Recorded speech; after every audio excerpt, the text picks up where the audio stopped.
This video shows how to install Yanhua D70F3423 lock fastening interface board. 1. Push the lock fastening of the interface board to the unlock position.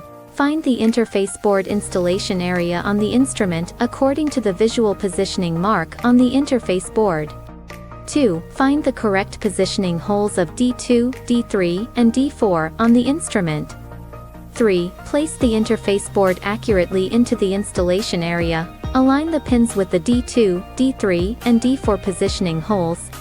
4. Finger down pressure interface board.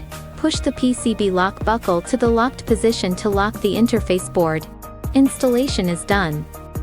5. Confirm again that the interface board D2, D3, and D4 positioning pins are completely aligned with D2, D3, and D4 positioning holes of the instrument.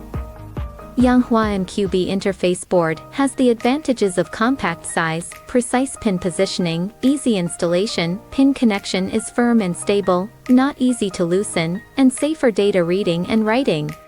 Thank you for watching.